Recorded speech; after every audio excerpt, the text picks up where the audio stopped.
15 अगस्त 1947 को हम अंग्रेजों की 200 बरस की गुलामी से आज़ाद हुए। इस आज़ादी को हासिल करने के लिए मुल्क के बेशुमार लोगों को अपनी जान की कुर्बानी देनी पड़ी, जिसमें हर तबके और हर समाज के लोग शामिल थे।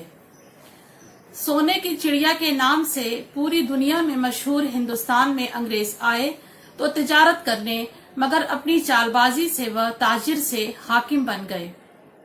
तवील गुलामी से आजादी हासिल करने के लिए दो तबके ने खुलकर गुलामी के खिलाफ मोर्चा खोला। पहला तबका बातचीत के जरिए आजादी हासिल करना चाहता था, जबकि दूसरा तबका जो इनकलाबियों का था वह अपनी तरह से लड़ाई लड़ रहा था।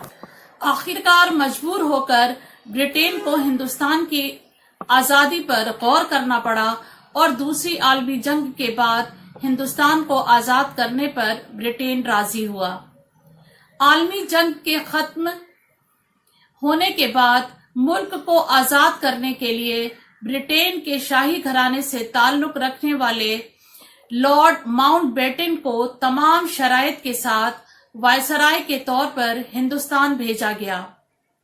तमाम तर मसाइल का तस्फिया और जिम्मेदारियों को अदा करते हुए वायसराय लॉर्ड माउंटबेटन ने एक प्रेस कॉन्फ्रेंस के जरिए मुल्क की आजादी का ऐलान कर दिया। प्रेस कॉन्फ्रेंस में एक सहाफी के इस सवाल से कि मुल्क की आजादी की तारीख क्या होगी, वायसराय ने कुछ देर रुकने के बाद जवाब दिया, 15 अगस्त। 15 अगस्त को आजादी की तारीख का ऐलान होते ही नजूमियों और ज्योतिषियों ने 15 अगस्त की तारीख का मुताला किया तो मालूम हुआ कि यह दिन ठीक नहीं है।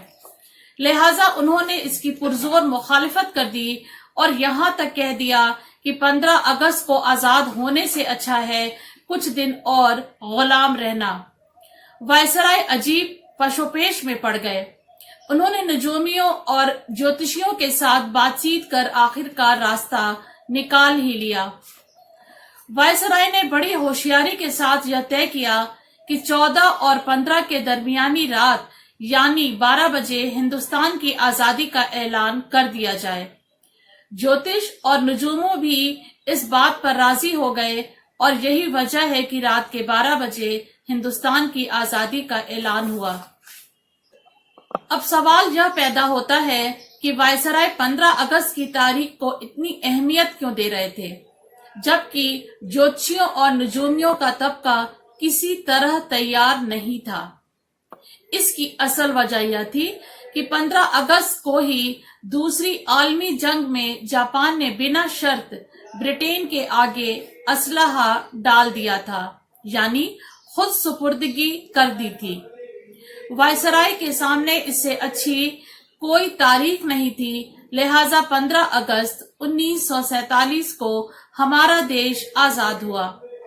इस आजादी को हम एक त्योहार की तरह हर साल मनाते हैं और मुल्क की आजादी में अपनी जान कुर्बान करने वाले शहीदों को खिराज अकीदत पेश करते हैं। आजादी के इस मुबारक मौके पर मैं मुल्क के तमाम बाशिंदों को मुबारकबाद पेश करती हूँ और मुल्क की तरक्की और भाईचारे के लिए दुआ करती हूँ। शुक्रिया।